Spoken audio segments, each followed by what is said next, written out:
Welcome and thank you for tuning in to the 412 Double Play podcast on this Labor Day weekend. Although these days, as a Pirates fan, every day is a day of labor. Oneil Cruz is in center field. David Bednar is out of the closer role, and the organization is starting to finally pull the trigger on some personnel moves.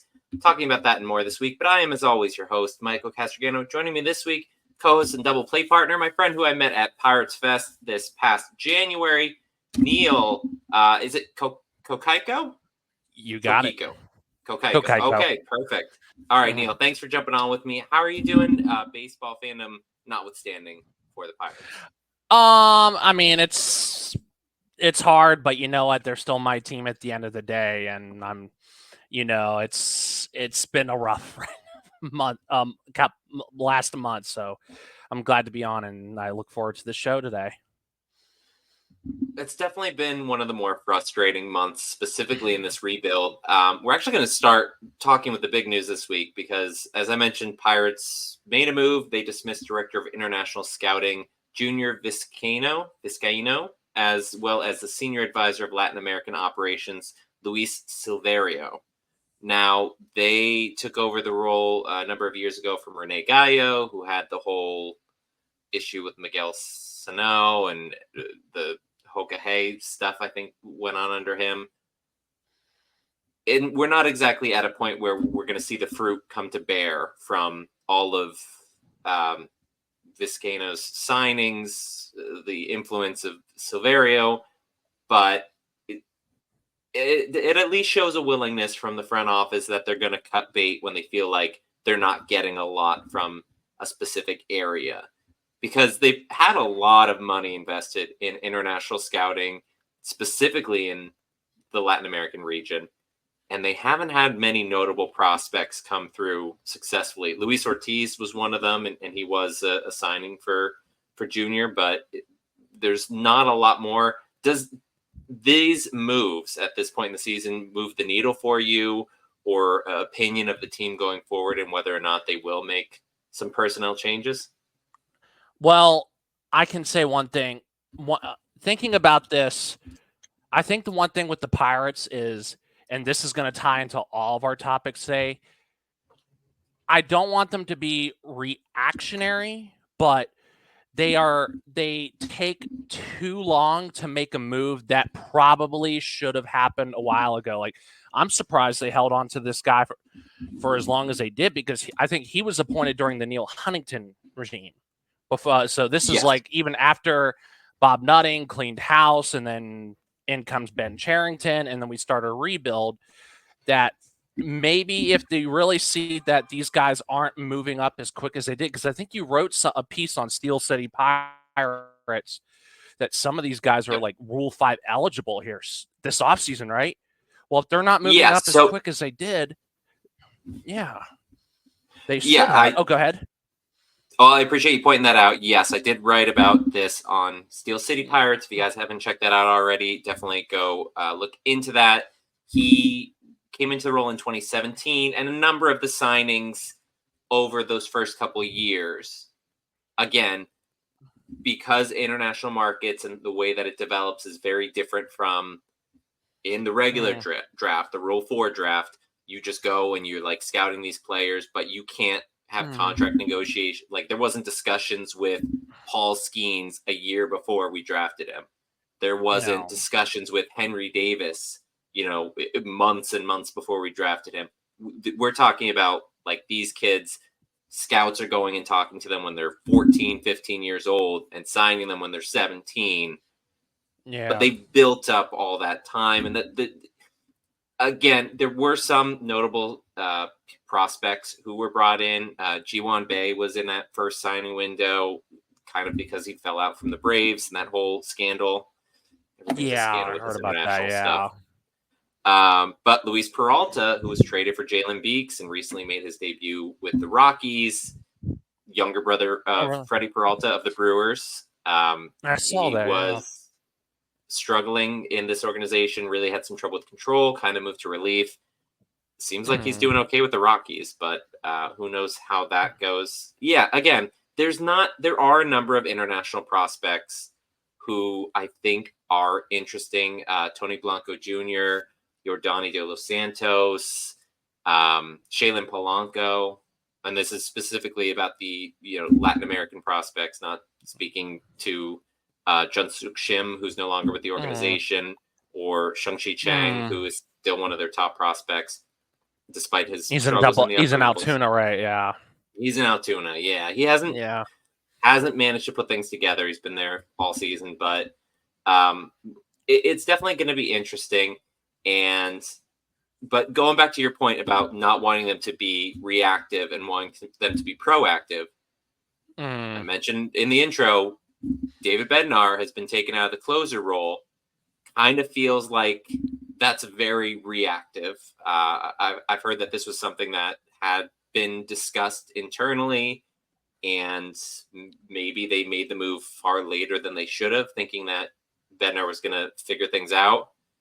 And obviously, we're all Monday morning quarterbacks here saying, okay, well, yeah, Bednar obviously should have been taken out a long time ago. Even looking at how he was doing in April and the Boo Birds coming out. How early on in the season were you on okay, Bednar doesn't have it right now and needs to go train? No, I would say, honestly, even when he had that, when we saw his first blown save in that Detroit series, like way back in like April, that maybe you need to give him a little more time.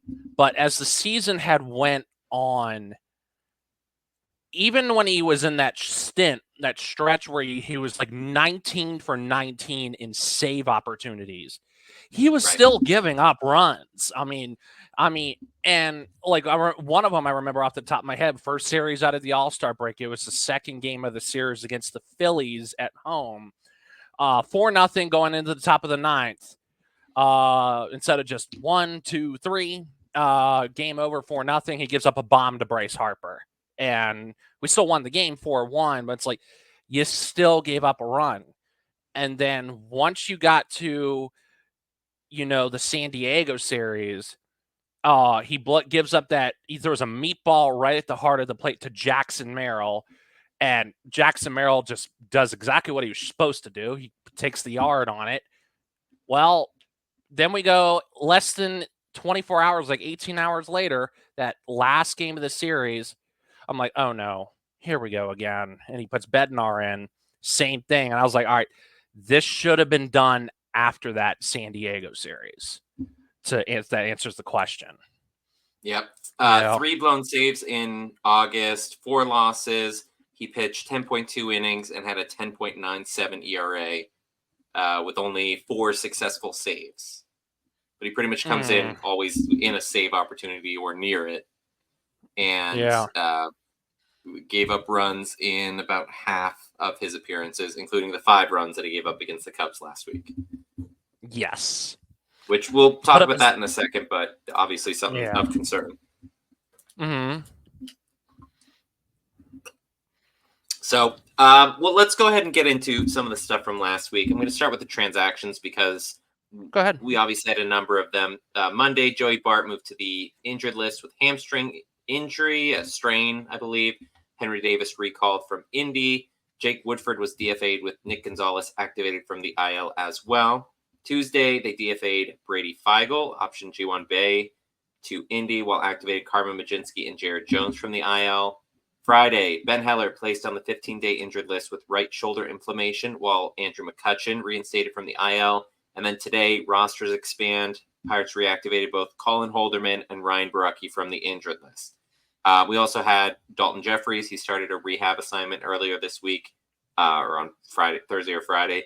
And both Woodford and Feigl clearly cleared waivers and were outrighted to Indy.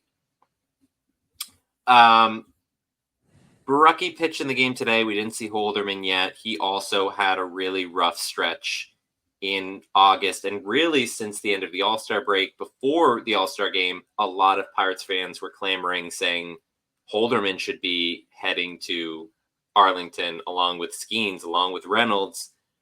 And then ever since that July break, he's been the most hittable pitcher in baseball. Do you think that Holderman refines what made him great? What the reason why we got him from the Mets 2 years ago? Or do you think that he's just completely lost his confidence and his ability to get hitters out?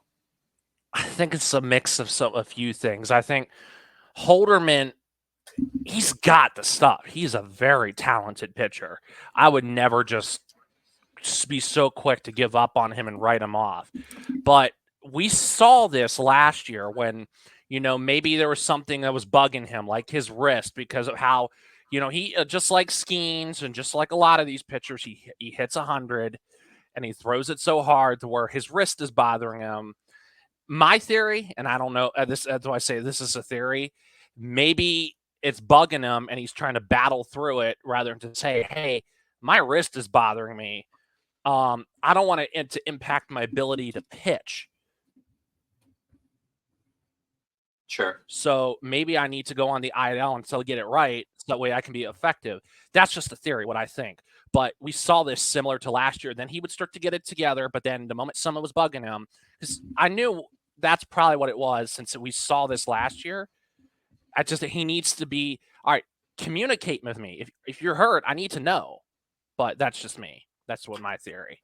And a lot of players will say, oh, I knew that like my hamstring was hurting. I knew I kind of felt a twinge in my groin, felt like this discomfort in my forearm.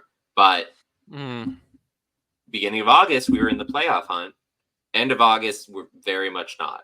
We're a couple games away from having the best odds for the lottery next year. Yeah. And then G1 Bay was sent down to Indy as Oneil Cruz was announced to be the new center fielder. He DH'd for the first 2 games of the Cup Series, and we'll talk about that. And then he's been moved to center field. He didn't play today, but the previous 3 games he was out there. What are your thoughts on his performance so far? He did have the 1 error in the last game of the Cup Series. So my thoughts on it is, I personally have advocated for him to move from shortstop to the outfield, because coming back from that ankle injury, I knew anytime you suffer a really horrific injury, even once you've been nursed back to full 100% health, there's a mental aspect to where, hey, I'm okay, because as a human reaction, like, you hurt this before, you're trying not to do it again. So I think with all the twisting and turning with shortstop, you could see that there were stints where it was bugging him. So I think because he has the speed and the athleticism, the outfield will perfect for him, because instead of all that twisting and turning, it's just doing a lot of running around. However, I do think the Pirates, just like what I've said before, this should have been announced a while ago. I mean, I figured this would be so perfect for him. Everybody had been talking about it, but this should have happened a while ago, because you could see the moments where his ankles was still bothering him. Sure. And I understand on the keeping him healthy point. However, it is still his first full season in MLB, because that ankle injury was only 11 games into last season, something like that. Yeah. So I think they wanted to give it a decent amount of run, and he has improved defensively from what we saw in late 2022 and even early 23 in the small window we got. My knee-jerk reaction to it was not positive, because I thought it was setting him up to, one, struggle learning a new position on the fly, the same way they did with Henry Davis last year. And Charrington, on his weekly radio program with the Fan, mentioned that they regret what they did with Davis, and that they brought him up for the bat and kind of threw him out there to feast or famine, and it was all famine on both sides of the ball. So I was worried about that. I was also worried about them impacting his ego, because he's been, even before they made this change, one of your best offensive contributors this month alone, in August alone, at least. He was, I believe, 7th in WRC plus in all. Oh, 9th in WRC. Wait, hang on. Let me get the pull up. Yeah, 9th in WRC plus, 171. He had a 389, 449, 537 triple slash. I think he only hit 1 home run, but stealing bases, half of his stolen bases came. He's our leader in stolen bases. Yeah. Yeah, he's got 20 stolen bases. He's got 18 home runs on the season. Would like to see him pop a couple more off. I think he certainly has the speed and the arm to succeed in center field. His throw to Grandal at home to try to nail the runner was the second hardest throw from an outfielder on the season, because of course it was. It was like 102 miles an hour, 100 and something like that. You check Joe Block. He tweeted about it, I'm sure. And it wasn't even a bad throw. Just Grandal, for some reason, can't catch the ball. And so he gets charged an error on it, which feels unfair. Done with Grandal. Go ahead. Continue. Well, I'm sure we'll talk about that more later. But yeah, I think that you make a really good point in that it will help him stay healthy. He's in the game yesterday. I think Rock mentioned at the start of the game today that Oneil Cruz touched the ball 0 times in the outfield in Saturday's game. The ball was not hit to him at all. And, for better or worse, he's not having to make those moves. He's not having to plant that foot, make throws, risk getting taken out with a slide or making an errant throw and then trying to make up for it later on, like he did in that one Astros game. That's not going to happen now. He's just got to learn to take control of center field. Yeah, and learn all the angles and everything that comes with the positions. Yeah. And again, similar to what we said with Ji-Hwan Bae, he might not be the best outfielder, but his speed will make up for it. Mm-hmm. I think Oneil Cruz, his speed's better than Bae. And I think his instincts are too. Yes. And and to add to your point, when you said him learning a new position, you may have saw me posted this on Facebook. My dad's heard me mention this a few times when they were interviewing Kutch right before they activated him off the IL. He said this so perfectly, and I implore fans and listen to this quote from Kutch. It says, "I think we need to give Oneil some grace here." He goes, "I think this is really his first full season. He's trying hard. He cares incredibly. He's still learning. We're grateful that he's been 100 healthy for the most part the whole season on just about all 162 games. I think the way Kutch, and this is where you see how Kutch has a lot of wisdom from being in this league for so long. That was perfectly said. I couldn't have said it any better myself. Right. He's right. He's still, we think, okay, well, he's been around so long. He's 25, 26, and he's huge. So you think about him as he's been here forever. Mm-hmm. But it's really been his first full season. And he's starting to look the part finally. We had those early season comparisons to Ellie De La Cruz and who was better, and it seems like De La Cruz has kind of run away with it. O'Neill's starting to come back, and now he's playing center field, so maybe his comps will be to someone like Jackson Merrill or whoever else. But it's really exciting to see that he appears to have positively taken to the position and is still excelling offensively. Yeah, absolutely. He's him, Reynolds, and Rowdy are the most consistent, and Gunzo too. I have to add Gunzo, consistent hitters in the lineup. To be honest. Yep. Mm-hmm. Yeah, and overall the offense was mostly good this past week. So let's go ahead and get into it because pitching once again wasn't, and when the offense wasn't there, it just was a disaster. Starting off this week, series at home against rival Cubs, ended up losing. Ended up being the most runs scored in a series in Pittsburgh history. Unfortunately, none of them resulted in wins for the Pirates. Monday, Mitch Keller labored through just 4 innings, 7 hits, 3 runs, 2 walks, 4 strikeouts, but the Cubs were active on the bases. 8 stolen bases in the game, 7 against Keller. Yasmani Grandal just has no arm. He can't throw them out. Despite the Bucks scoring 8 runs behind home runs by Connor Joe and Brian Reynolds, the bullpen imploded. You're going to see that as a recurring trend again today, as Domingo Germán allowed 8 runs in 2.2 innings. Brady Feigl surrendered 6 in 1.2, his MLB debut, and thus far only appearance, with Rowdy Tellez pitching for the second time in 3 games as the Pirates lost the opener 18-8. Tuesday saw the return of Jared Jones pitching for the Pirates for the first time since July 3rd. Unfortunately, Jones struggled to kick off the rust as he walked 3, only struck out 4, allowing 5 runs off 5 hits, 2 of which were home runs. in just 4 innings of work. Jalen Beeks and Ben Heller pitched a combined 1 inning and allowed 4 runs between them. Only 2 were earned due to a Nick Gonzalez error. Oneil Cruz went 4 for 4 on the day, but the offense wasn't able to carry enough as they lost 9-5. And finally, looking for redemption game with Paul Skeens on the bump on Thursday. And instead, was it Wednesday? That may have been Wednesday. It was Wednesday. No, it was Wednesday, yeah. Wednesday, I apologize. Instead, we saw history of the absolute wrong kind. Skeens pitched 5 innings, allowing 3 runs, but with just 1 walk, 6 strikeouts on the day, still looking really strong, even when he has kind of like a little bit less stellar starts. He left with the Bucks holding a 10-3 lead, following some early runs scoring by Reynolds, who had his 21st homer of the year as part of his 3-hit day, and Joe, who had another home run, his 9th, and drove in another run. Unfortunately, the bullpen did what no other had in 1,197 previous times when a team led by 7 or more runs heading into the 7th inning. They blew it.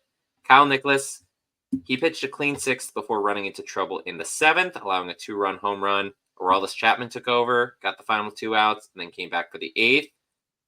Struck out the first batter and then just couldn't get another out. He allowed 3 runs before Dennis Santana came on. He's actually been looking really good. I'll talk about him more later when we get to our special. And then entered David Bednar. Single, fielder's choice that maybe could have been a double play. Connor Joe, in the moment, wasn't able to make that. Single, walk, run-scoring fielder's choice, intentional walk, and then a go-ahead 2-run single that just got past a diving Isaiah Falefa's glove at short.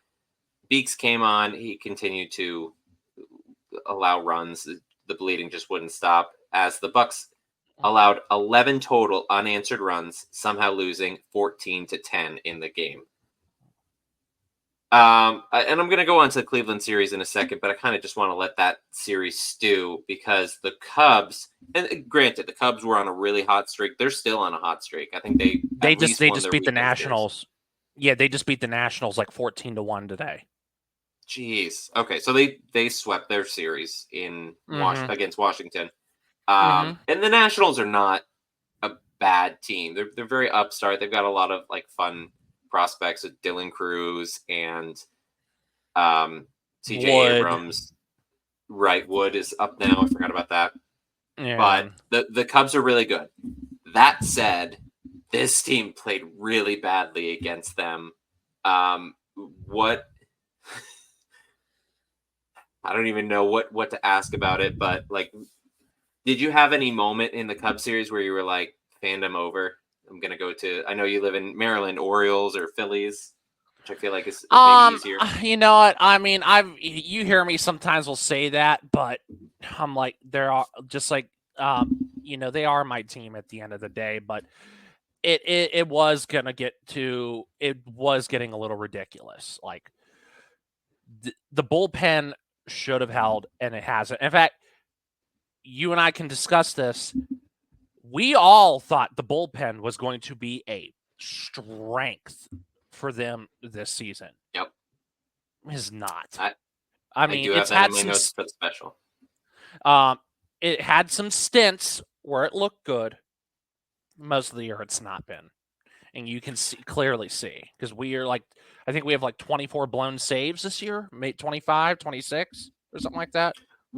We have, oh boy, I checked it the other day and we had the 3rd most in baseball behind like the Dodgers and the White Sox. I don't know how the White Sox even had save opportunities, but I guess maybe because they had the lead at one point and because they have 107 losses. I mean, they're I feel bad for them at this point. Let's move on because heading to Cleveland, Bailey Falter on the bump on Friday. He's back to his old self completely. 4 innings, 7 hits, 4 runs, 1 walk, 2 strikeouts. He only got 2 whiffs on the day. Actually left with the lead after 6-run top of the 5th for the Bucks, behind 2-run hits by each of Cruz, Kutch, and Tellez. But Carmen Mlodzinski comes on in relief. I didn't disagree with the move at the time. I thought that was good, which by the way came from bench coach Don Kelly as Shelton was ejected, I think in the top of the 1st inning, arguing strike zone. Mlodzinski gives up 4 runs off 4 hits, 2 of which were home runs. He just got beat around. Domingo Germán comes on to pitch the next 3 innings. He allows a pair of runs in his final frame. And despite Kutch hitting a home run against closer Emmanuel Clase, something that's only happened once before this season, and Clase was hadn't been scored on in over a month. He's on a crazy heater right now. Bucks fell short. Bullpen again gave up the game, and they lost 10-8. Saturday night, Luis Ortiz on, and he was dealing. Took a no-hitter into the 5th inning, pitched 6 scoreless frames in total, just the 1 hit, 3 walks, 5 strikeouts. He appeared to get a cramp in the 6th inning, left at only 87 pitches, but really gave a great performance as he is currently riding a 15 scoreless inning streak. The bullpen tried to blow that 1-0 lead. Beeks came in. He allowed a hit and a walk with only 1 out recorded. But Dennis Santana, mentioned him before, he's been something else. He gets a fly out to Reynolds, who manages to catch the ball at the wall and then makes a tremendous catch. And a heads-up throw to turn that double play. Another scoreless inning. Turns it over to Chapman, who gets the save. 1-2-3 shutdown 9th inning for a 3-0 win. Cruz extended his hit streak to 10 games. His on-base streak, I think, was at 24 games at that point. I believe it technically ended today as he only reached on a fielder's choice. And Nick Gonzalez had 3 hits with 2 runs scored. And then today, I don't want to dwell on it too much. Offense just could not get under those pitches from Guardian starter Alex Cobb. He had a perfect game going into the 7th. Didn't allow a ball in the air until the final out of the 6th inning.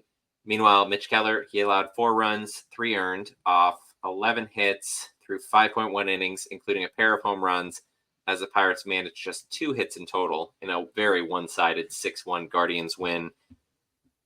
You don't feel as bad about the Cleveland series as you do about the Chicago series. One, because Cleveland's leading their division. I know it's the AL Central, but they're a really good team. And 2, the Cubs being division rival and all of the history from 2015 and the play from 2020 that for some reason still gets airtime on social media is just really frustrating. That one play that happened where one guy was getting chased around or something like that. I think. No, we're not talking about the play though. Oh, okay. We all know what the play is, but I don't. I mean, honestly, it sucks that they weren't able to do better in the Friday game. It sucks that they weren't able to get hits in the game today. Cobb's a really good pitcher. Falter's a really bad pitcher, so I'm not surprised on either of those. Do you have any concerns about Keller, as he's now had a number of poor starts in a row? It kind of feels like he's getting worn down, like what we saw second half of last season. That's you sort of took the words out of my mouth. I think there is some concern because this was similar to last year because he had maybe one since this month. Let me see, this month he had 1 good start. I think really it's just that one Texas Rangers series. I really can't recall anywhere else where he had a lights out great start. I mean, granted, he's still a good pitcher, and I think a lot of these pitchers are feeling the amount of innings that they're pitching. Maybe he's getting a little tired. I'm not sure, but he has been in the league for a couple years now. But I think Gary, and by the way, Michael and I have both been on Gary Morgan show, the Pirates fan forum. I think Gary said they know what they paid for. He's not an SP1. Your ace. He's a quality number 3 starter. So am I worried? A little bit, but I think he will eventually. You'll see a good outing here somewhere, and a really good outing. But anyway, Carrot, go on. Yeah, no, you mentioned the Texas game. He went 7 innings, 3 hits, scoreless, no walks, 9 strikeouts. And Texas has a really good offense that's maybe not shown up as much this year, but around that, Dodgers 4 innings, 7 runs, Padres 5 innings, 8 runs, Cubs 4 innings, 3 runs, but a lot of hits, a lot of stolen bases. And you can attribute that to the fact that, again, Grandal cannot throw out runners. We got Rod Barajas 2.0 happening right there. But he was pitching to Henry Davis today, which at first I was thinking maybe was attributed to an injury for Grandal, considering that Davis just caught last night, but most likely was to control the running game. which they certainly did against Cleveland, who's one of the faster teams. Yeah, because him and with me, I want to see Davis catch more because I want to see him, get through these aches and pains. I think you've heard me. I'm sure you've advocated. I know Gary has advocated for it. I want Andy Haynes gone. I never wanted him hired to begin with. I want him gone, and that's one of the part where I get frustrated with Ben Cherington. Is how could you look at all these numbers up and down the system and not be appalled? Anyway, circling back on point, Henry Davis, as long as he works out, which I think he will because he's got all the tools, he is going to be here long term. Grandal is not. Stop messing around with Grandal. He is old and does not have it anymore, So it's like you need to see Henry Davis earn his right to be with this catching group next year. He can control the running game. Bart can control the running game. Grandal cannot. But anyway, I yield the floor back to you. I think Grandal at this point is mostly just the primary catcher for Skeens until Skeens can build a comfort level with someone else. He has been hitting a bit more lately as far as surprisingly well. In August, he batted 311, 415, 556 in 45 at-bats, including 3 home runs in very limited time because at that point, Bart was pretty much the primary. Grandal succeeds well when he's playing 1 or maybe 2 times a week. Yeah, well, he had that walk-off home run that won the Red Series last Sunday? Yep. Yeah. Yeah, that was a fun one. A rare fun one from him. And we'll talk about the bullpen stuff in a little bit, but let's go ahead and take a look down on the farm because there's a good amount going on because we had a strong week for the Baby Buccos. Indy hosting the Louisville Bats.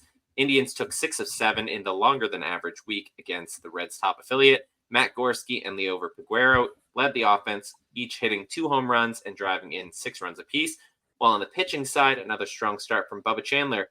5 innings, 3 hits, only 1 unearned run, 2 walks and 5 strikeouts. Mike Burrows, feel like people are forgetting about him. 4 scoreless innings in his start, 3 hits allowed, 1 walk and 5 strikeouts.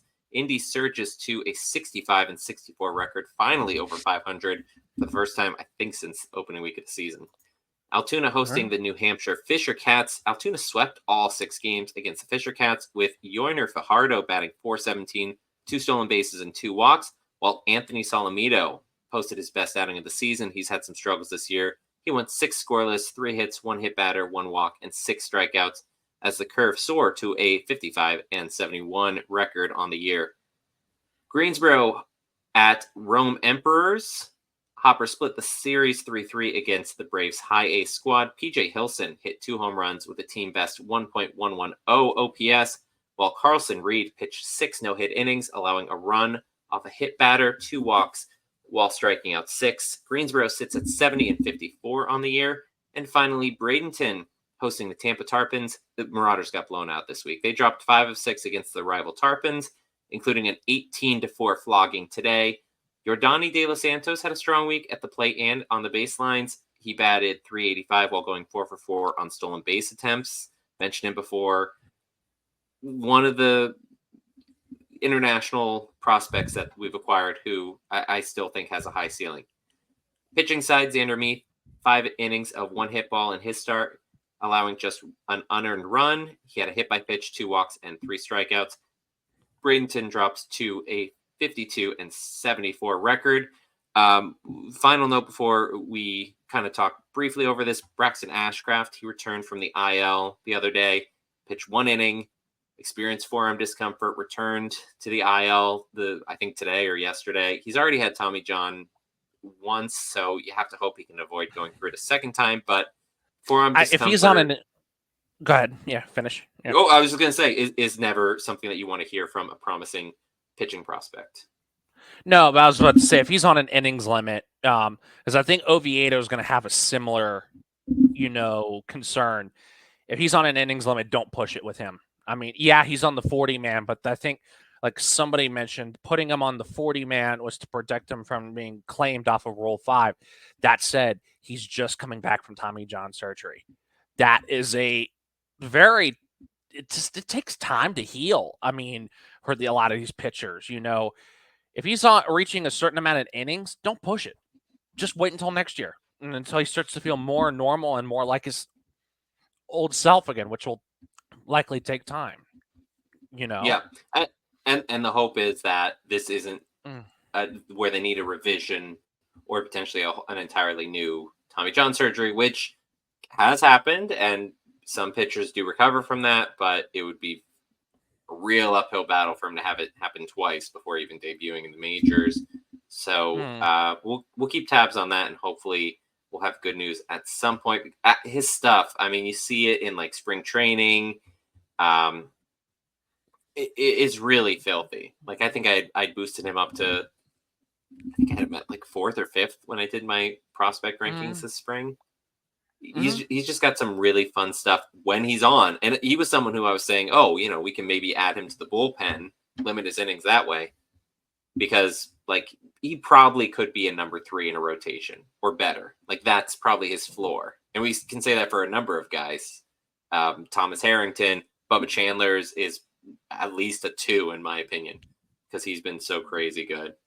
Solomito, if he can figure it out, he's also got like the pretty high floor of a 3 or 4. A lot of pitching options there. I really wish we had some bullpen ones. I mean, some of these guys maybe get converted there, but are you able to check out any of the minor league games throughout the season, or do you mostly just focus on major league? Because which granted it's tough to keep up with the minor league stuff. I typically leave that to the professionals on Bucks on Deck. No, actually, well, I do follow it. I don't know how I'm not able to watch it unless I get a ticket to go to a game. But I do have the MILB app on both my phone and my iPad because I like to see how everyone's doing on all the players I'm keeping tabs on. Like when Henry Davis was down there, how's he doing down there? How's Jack Sawinski doing down there? How's Nick York? So I do follow it, and I was like, has Termar Johnson moved up to Altoona, which I know he just promoted not long ago. Just last week, yeah. Yeah, so to keep tabs on the players I'm really intrigued to hear about. So yeah, I do follow it, because I'm a big sports guy in general, but baseball is my favorite sport. That's why I'm excited to be on these podcasts. It's always fun to talk about baseball. It's a little bit less fun to talk about Pirates baseball right now, and I'm going to go ahead and segue that into our special this week because the bullpen is a problem. Talked about it before, written about it before, but following multiple games where the bullpen continues to show inability to miss bats or throw strikes consistently, a pervasive issue plaguing this team as they slid out of the playoff race, we turn our eyes to the future to dissect how the bullpen may look come spring 2025. As of right now, I don't think we have a lefty reliever slated for next year. Ryan Borucki, Aroldis Chapman, and Jalen Beeks, I believe, are all set for free agency at the end of this year, and there's not many internal options in the minors whom I can see the Pirates assigning to the Major League squad. Right-handers, we've got Kyle Nicholas, Carmen Majinski, Colin Holderman, David Bednar. They're all in the mix to varying degrees of success or failure this year. Have to imagine Dennis Santana is included, as he has been phenomenal with the team. Hunter Stratton and Dari Moreta both will not be options, at least to start the year, as they're recovering from surgeries due to injuries they have suffered. And then there's the others, Domingo Herman, Dalton Jeffries, Ben Heller. It's a mixed bag overall. We talked about it at the top of the show, how this bullpen went so sideways this year when they entered spring training as you mentioned, one of the top-ranked relief corps in all of baseball. I know that they had some injuries. They certainly had some players put into positions that they maybe weren't comfortable. We were seeing a lot of Ryan Ryder, I believe, early on in the season was used a bit more than probably should have been. Ryder Ryan, right? Ryan is Ryan's the other one, the brother. Ryder Ryan maybe wasn't as comfortable. Started to see it break down a little bit.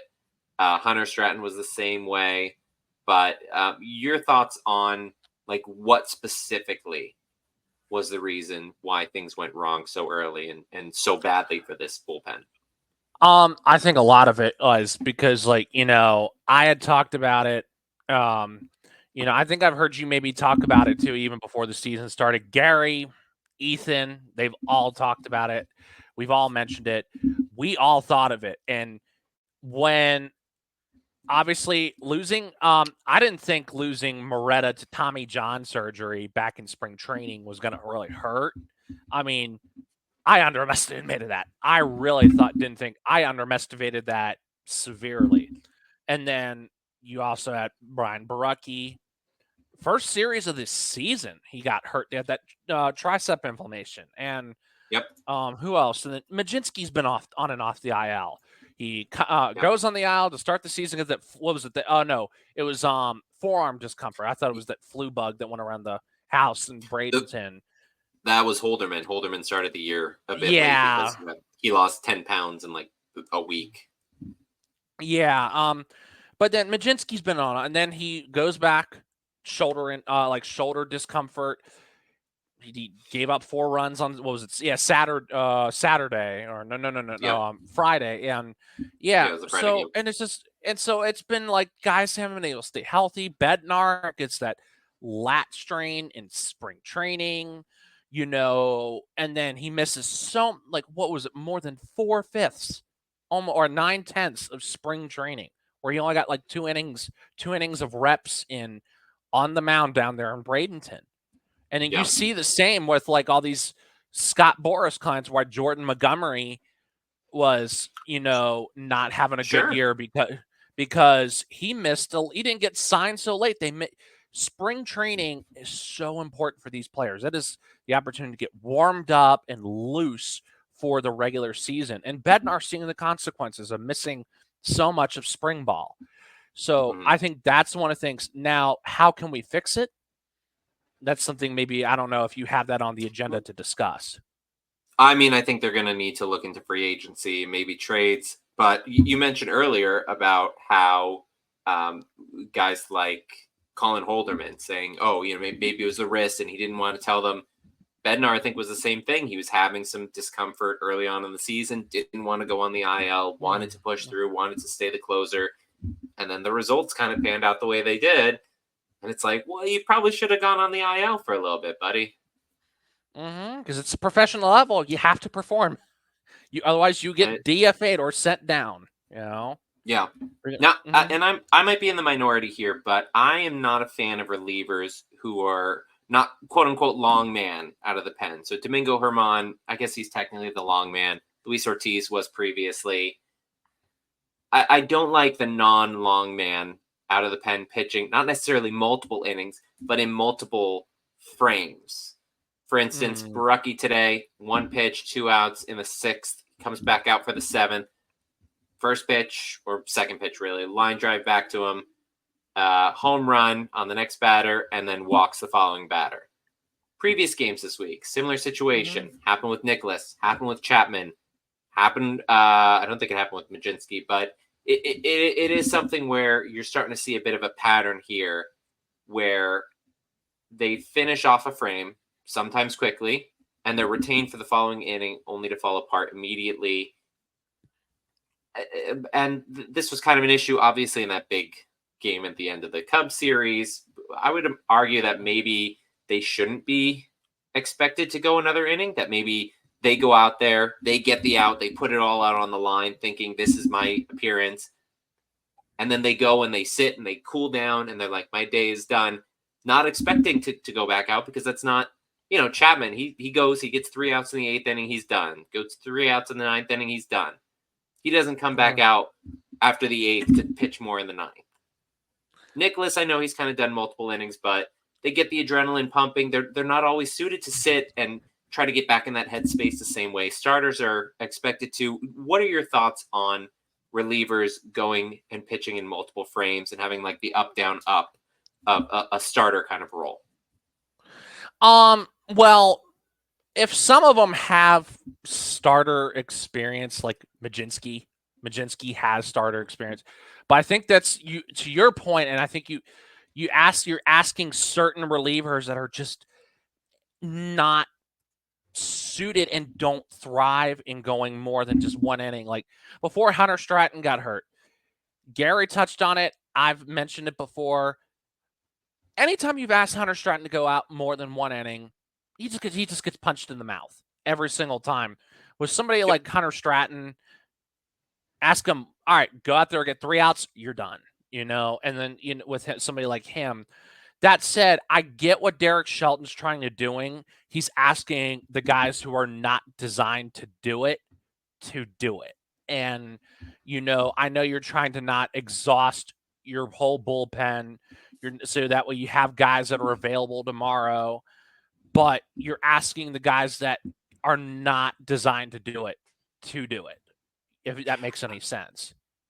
Well, my thing is, if you continue to see these poor results from this happening of throwing, Majinski has pitched multiple innings and he has had success sometimes and he struggled sometimes. Nicholas, same thing. Chapman, same thing. Why does he continue doing it if he knows that it's not going to work? If a guy gets you out of an inning, all right, that guy's day is done. And that's where I'm like, okay, coaching can only do so much.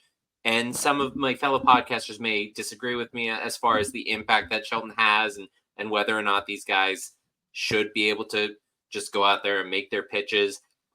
But at the same time, the thing Shelton can control is who he pitches at certain times, how he sets up that order in order to get those 27 outs.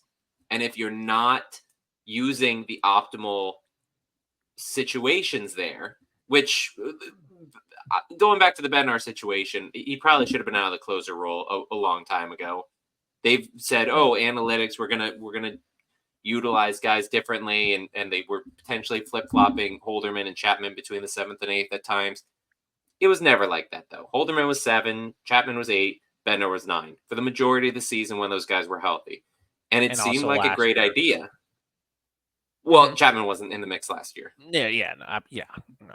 But like this analytically minded organization is not using analytics to optimize those matchups.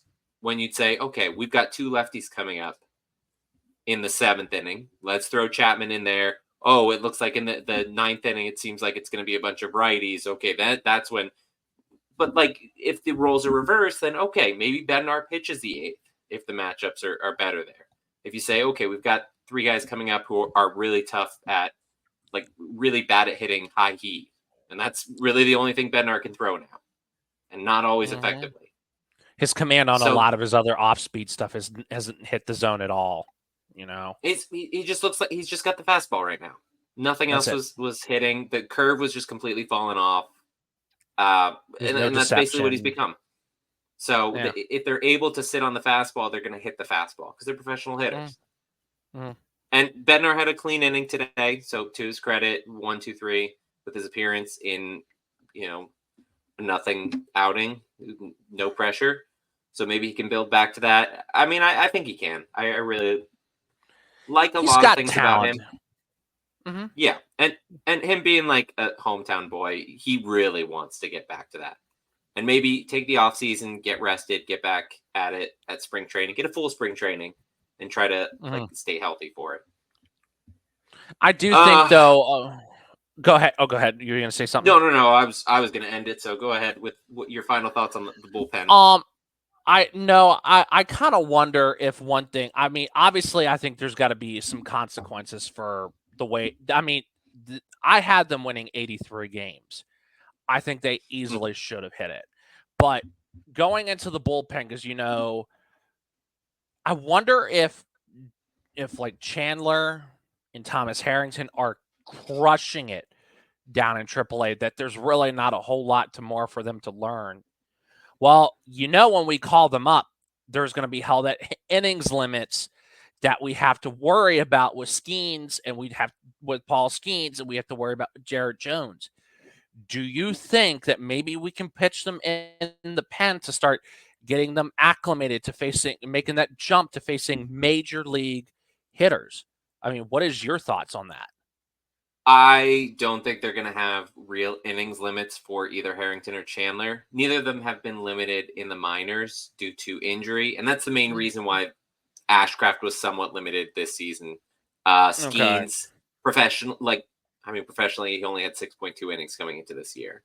But at LSU, he really only threw about 110, 120 innings, I want to say. Granted, a lot of those outings, he went like 130, 140 pitches, but they kind of need to say, okay, we're not going to go too high on this. He's already he's at like 102 or something like that innings right now. So he's going to most likely blow past that. I will say, like, the reports that, oh, he's going to get shut down and not get a chance for Rookie of the Year, they're going to maybe like push him back a day if they can. Maybe they skip that's a what I start here think. and there. He's going to pitch till the end of the month. He's only got like 4 or 5 starts left. It's not That's not going to be that's breaking him. manageable. Yeah. No, and they're going to spread it out, but that also means they're going to have to go to the pen early. But you don't think that they're going to have innings limits on Harrington and Chandler? Let's say we do decide to pitch them out of the pen, to say maybe see if they can help stabilize the bullpen, because it's been a liability this year. What do you think? It has been a liability, and I'm going to go out on a limb and say they're going to add a left-handed reliever in the offseason because they've done it each of the past 3 off seasons. Yes. I would love for them to retain Chapman. I feel like that was great. He's been great for the team. I don't think there's a benefit in saying, okay, Harrington, the way that like Ashcraft going to the bullpen and limiting his innings that way this year, I don't see the same benefit for someone like Harrington, who, let's see, 2023, he pitched a total of 127.1 innings. He's at just under 100 so far this year. So there's not really, like, he'll probably get to about 120, 130. So him going to like 150 next year is pretty much like a regular workload. Like most pitchers are not going to 200. They're doing like 150, 160, and that's fine. That's like 5-ish innings a start. Bubba Chandler, I feel like is the same way. He had some struggles earlier this year, but overall his stuff is so good. There's no point in putting him in the bullpen because it's just kind of wasting it. He's at how many innings? He's at 103.1 innings so far this year. He was at 111 last year, so he'll probably get to like 120, 130. Depending on if Indy can get to playoffs. Right now, they're 5 games back from a playoff spot, but like they've been on a bit of a heater, so maybe that happens too. Get some extra reps in there, which would be great because I would love for them to get that playoff experience before they join the squad next year. And I expect both of them, pending health on both the Pirates and their part, I expect both of them to be in the mix, not just at the beginning of like the season, like by the trade deadline, by All-Star break, probably spring training. They're going to be in the mix the same way Jared Jones was. And we're not going to be as hurting for starting pitchers as we were this past year, but I think they'll be in the mix. Hopefully we're not going to be hurting like we were this year. No, I don't. Well, especially with everything they added, but now they need to add to that position player group. But I think now they have that depth because you got to look how many pitchers have went down from Tommy John surgery. I mean, Shane Bieber. Well, Spencer Strider didn't have to get the full thing, but he's having to have a brace and have to miss the whole year. You got all these. Oviedo won't be back till sometime next year. He's going to be on an innings limit. All these pitchers that went down. Having that depth is so important because of all the velocity, hard velocity, and the spin rates with the breaking balls and the sliders. It's important to keep have that depth and keep these guys healthy because it's taxing on your arm. 100%. All right, well, let's go ahead and look ahead to this upcoming week because I think we've talked long enough about this stuff, especially with the bullpen. I was going to bring up how the Pirates bullpen had a 5.65 ERA in August, and I think they got pretty much all of the losses were charged to that bullpen. But I don't even want to talk about it anymore. It hurts my soul. So we got the Cubs series in Chicago for 3 games and then back home for a 4-game series against the Nationals, we mentioned before. Right now, the ESPN projected starters, obviously subject to change. Jared Jones going the first game against Southpaw Justin Steele, rematch of last week. Another rematch would be Paul Skeens against Kyle Hendricks in Game 2. And then in Game 3 would potentially be Bailey Falter going up against Shota Imanaga, who many of us will remember from earlier this season, Falter had like crazy game going, and then I think it was in May, Imanaga went 6 innings, Falter went like 8 shutout, and then Bednar allowed the winning run to score on a drop tag at home. Yeah, on an exchange. I gotta stop living in the past. The Cubs series, obviously, big rematch from last week. Now in Chicago, this team has just been on fire. Offense, pitching, defense, stealing bases. Clearly going to be tough. A lot harder than I think maybe I was expecting when we were going into the series last week. What are your thoughts on how that series is expected to go? I mean, depending on how they pitch. I mean, the thing is you and I discussed that depressing topic, with the bullpen, how the bullpen is not be able to stop a nosebleed, and because even though we got Jared Jones and we got Paul Skeens, Jared Jones is just coming back from the IL. Paul Skeens, we got to be really careful with his innings down the stretch. And then I don't know who. I think it's Bailey Falter. I think I saw on Yahoo. Yeah, on Yahoo Sports in my the Score app. But yeah, So you need to. They're going to have to pitch well if they have a chance. Because the Cubs, as you said, are hitting the ball. I think you heard me mention earlier. It looks like it's going to be Taillon pitching in the game tomorrow. Yes, against Jameson, which they did. Go ahead. And then Steele will be bumped to the Tuesday game against Skeens, and then Imanaga on Wednesday still. So maybe they probably bumped Hendricks out of the mix after his blow up last week. Yeah, and then they got to these pitchers. They can hit them. They've gotten to them before. Like, the funny thing is like I'm like now that we're facing Jameson Taillon again. Like, where's Jack Sawinski when you need him? Because for some reason, Jack Sawinski seems to hit Jameson Taillon every time Jameson Taillon pitches to Jack Sawinski, he like gives up a home run to him. Yep, he hit a home run earlier this season. He has like 4 home runs in, I want to say like 10 plate appearances against Taillon. Like it's the most home runs that Taillon has against any single opponent. hitter. Yeah. He's struggling at Indy. I don't think he's coming back. Yeah. No. I think you kind of hope like, okay, have a strong. You really just want to see guys do well. I want to see how Jones rebounds from that last start. I want to see how Skeens does. I mean, Livy Dunn was not happy about that. Him not getting the win in that game. That. Yeah, I saw saw hopefully the team's able to like put up a lead and the bullpen's able to hold it. So we can get I'm hoping at least one win in the series. I'm not going to be super optimistic. And then back home, weekend series, 4-game set.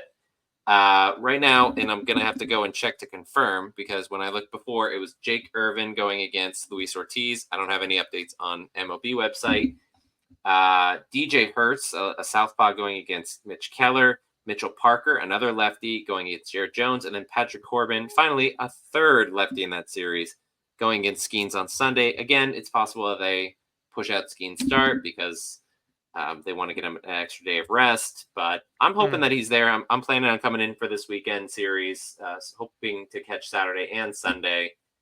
And I haven't gotten to see Skeens pitch yet this year. 2 games I've gone to were Jones both times, so I guess I'm going to potentially get a third one. Nationals, I mean, again, you're close to that area. I'm sure you have been able to tune into a number of Nationals games. I know you traveled recently and saw the Phillies. What can you tell me about the Nationals and what the team can expect from them? They seem like a very different team than what we saw back in April. I think similar to it's pretty similar. I mean, their big thing is they can hit the ball. So don't think you're just going to be able to outpitch them because they can hit the ball, but take advantage of that. Their big thing is they even came out and said it. They said we're still another year or 2 away from being a serious contending team. They got no pitching. They're pitching. Their starters do okay, but then just like us, their bullpen is a liability. So, I mean, you saw they lost like 14-1 to the Cubs today. So, it's going to be the same, similar. You just got to hit and you got to pitch well. And then that's going to be for both of these series if they want to even have a chance. Am I optimistic going into the Cubs series?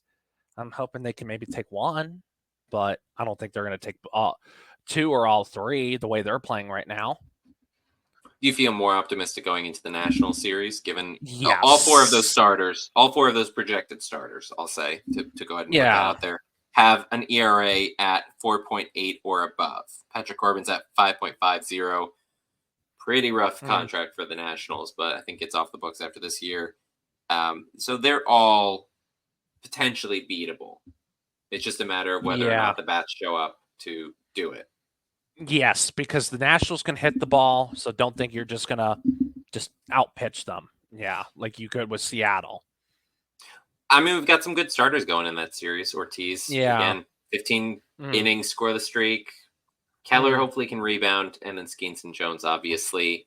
Any final thoughts before we go ahead and wrap this one out?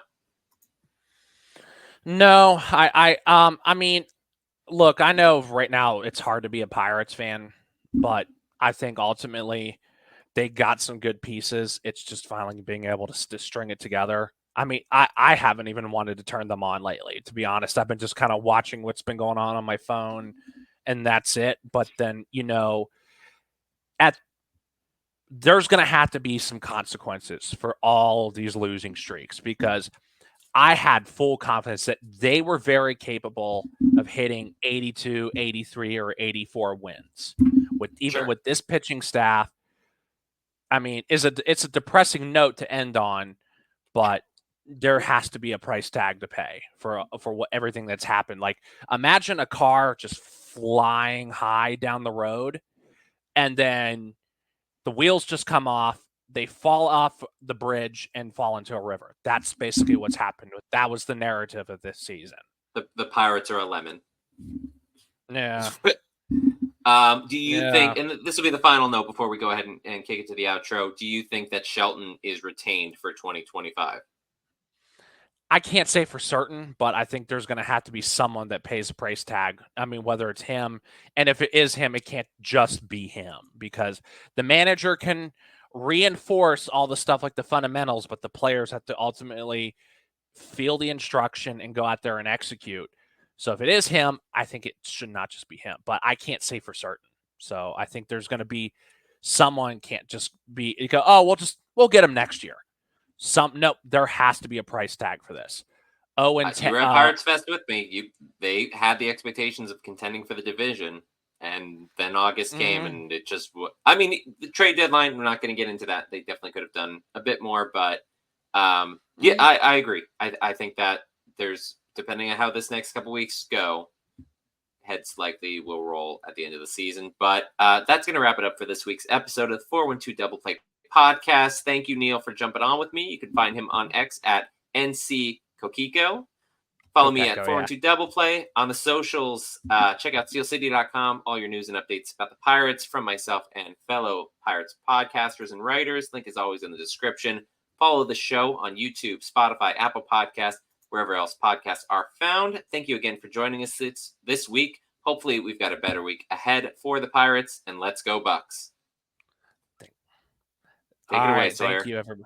Lady Jolly Roger, dude. Thanks.